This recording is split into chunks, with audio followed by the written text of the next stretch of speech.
राष्ट्रवादी काँग्रेस शरद पवार पक्षाचे प्रदेशाध्यक्ष जयंत पाटील यांनी गुरुवारी उपमुख्यमंत्री एकनाथ शिंदे यांची भेट घेतली। मंगळवारीच जयंत पाटील यांनी मुख्यमंत्री देवेंद्र फडणवीसांची भेट घेतली होती।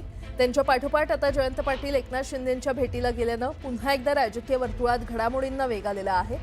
जयंत पाटील यांनी शिंदेंच्या नंदनवन निवासस्थानी भेट घेतली। यावेळी आमदार जितेंद्र आव्हाड देखील उपस्थित होते। तर या भेटीमुळे राजकीय वर्तुळात पुन्हा एकदा चर्चांना उधाण आले।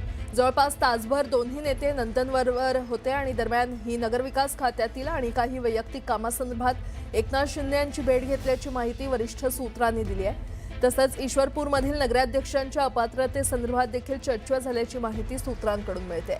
दरम्यान या भेटीत आणखी कोणत्या मुद्द्यांवर चर्चा झाली याची माहिती अद्याप समोर आलेली नाही। त्यामुळे नव्या तर्कवितर्कांना उधाण आले।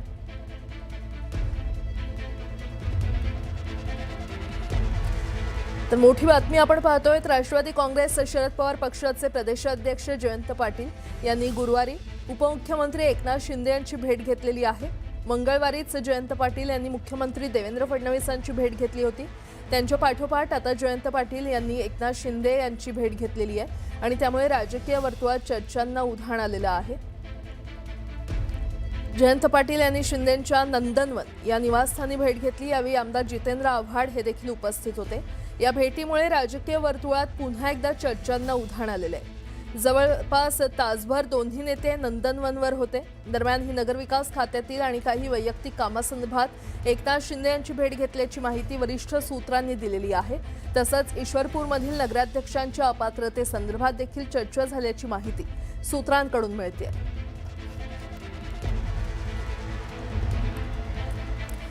बातमी पुण्यातून। पुण्यातील डायस प्लॉट परिसरात आर्थिक वादातून बांधकाम व्यावसायिक खलील शेख यांनी राहत्या घरी गळफास घेऊन आत्महत्या केली। या प्रकरणात रवींद्र धंगेकर आणि त्यांच्या पत्नीविरोधात गुन्हा दाखल झालाय। स्वारगेट पोलीस ठाण्यात गुन्हा दाखल करण्यात आलेला आहे।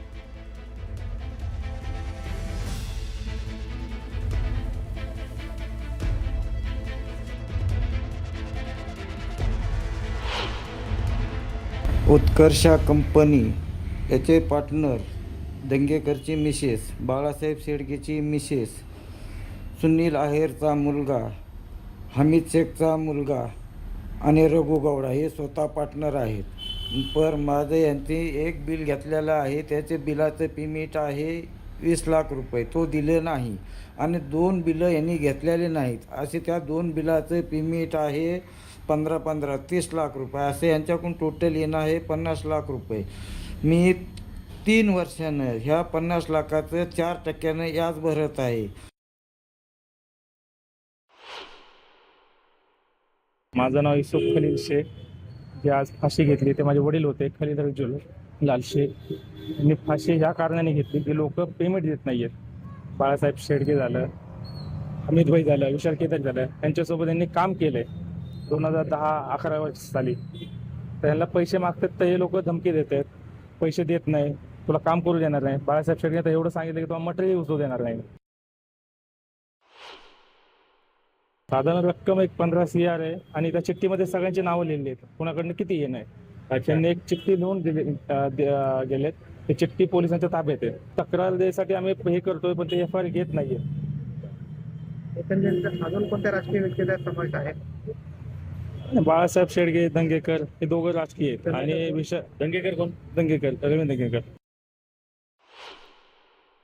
आमचा प्रोजेक्ट थांबल्यामुळेच तिथला जो ठेकेदार होता त्यांनी काहीतरी आत्महत्या केली। आज 50 लाख माझे ह्या प्रोजेक्टमध्ये ना असं त्याचं त्या व्हिडिओमध्ये कॉलमध्ये मी बघितलं आहे। पण हे करत असताना त्याचा जो हिशोब होते, मी सकाळी चर्चा केली तर त्याचा एवढा हिशोब होत नाही। कारण GST जी भरायची ती GST भरून त्यांनी आपल्याला पत्र द्यायचं होतं, ते अजून पत्र पोचलेलं नाही। आणि हा सगळा अभ्यास केल्यानंतर 10-20 लाखासाठी तो आत्महत्या करतोय, ही माझ्या मनाला पटत नाही। जो व्हिडिओ केला, कोणतरी व्हिडिओ करतोय, कोणतरी पत्र लिहून देतोय, कोणतरी चिठ्ठी लिहितंय, म्हणजे ह्याच्यामध्ये कोणाचा तरी राजकीय वास किंवा काहीतरी लोक त्याला मदत करतात हे सगळं करायला। आणि जर व्हिडिओ तो बघितला तर तो व्हिडिओ कोणतरी करतो आणि तो व्हिडिओमध्ये बोलतो की मी आत्महत्या करणार आहे आणि माझ्या मुलाबाळांना नंतर तुम्ही पैसे द्या। आम्ही तर कोणाचे ठेवणारच नाही। मी जरी नसलो त्या प्रोजेक्टमध्ये तरी मी यांना विनंती करेन की कोणा गोरगरिबांचे पैसे आपल्याला ठेवायचे नाही। आपण 10 वर्षांनी काय ना त्यांचे पैसे आपल्याकडे आले तर देऊन टाकू।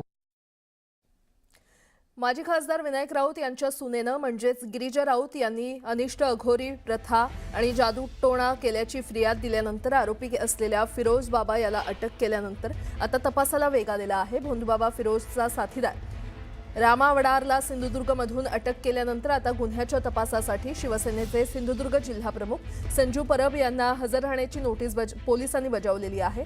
18 जुलैला ठाण्यातल्या कापूरबावडी पोलीस ठाण्यात हजर राहण्याची नोटीस बजावण्यात आली आहे. दरम्यान आपल्याला कोणतीही नोटीस मिळाली नसल्याचा दावा संजू परब यांनी केलाय. खरं तर सिंधुदुर्ग जिल्हा हा देवदेवतांचा जिल्हा आहे. यामध्ये अनेक आध्यात्मिक गुरु होऊन गेलेले आहेत. असं असताना या सगळ्या राजकीय लोकांना निवडणुकी जिंकण्यासाठी हे कुठलं तंत्र या बाबांकडनं घेतात हा खरं तर प्रश्न आहे आणि त्यामुळे संजू बरोबर सुद्धा चौकशी झाली पाहिजे अशी आमची मागणी आहे. मला आत्तापर्यंत तर रात्रीचे 9 वाजले कोणत्याही प्रकारची नोटीस मिळालेली नाही. आता ही नोटीस माझी नोटीस वैभव नायकाकडे कशी पोचली हा सगळ्यात महत्त्वाचा प्रश्न आहे. का दारू पिऊन बोलतो, का दारू पितो एवढं मला माहिती आहे. तर दारू पिऊन बोलायला लागला हे मला आता कळतं, कारण ही नोटीस आतापर्यंत मला कोणती पोचलेली नाहीये. राज्यातील नागरिकांना पावसाची आणखी काही प्रतीक्षा करावी लागणार आहे, कारण राज्यभरात पुढील 7 दिवस पाऊस जोर धरणार नाही अशी माहिती पुणे वेधशाळेनं दिली आहे. मराठवाडा, विदर्भ, उत्तर महाराष्ट्र, पश्चिम महाराष्ट्रात पुढील आठवड्यातही समाधानकारक पाऊस पडणार नाही असा अंदाज हवामान खात्यानं वर्तवलाय. राज्यातल्या बहुतांश जिल्ह्यांना येलो अलर्ट देण्यात आलेला आहे. मात्र समाधानकारक पाऊस कुठेच नसणार असून सर्व जिल्ह्यांमध्ये तुरळक ठिकाणी पाऊस होणार आहे किंवा तुरळक पाऊस होणार आहे.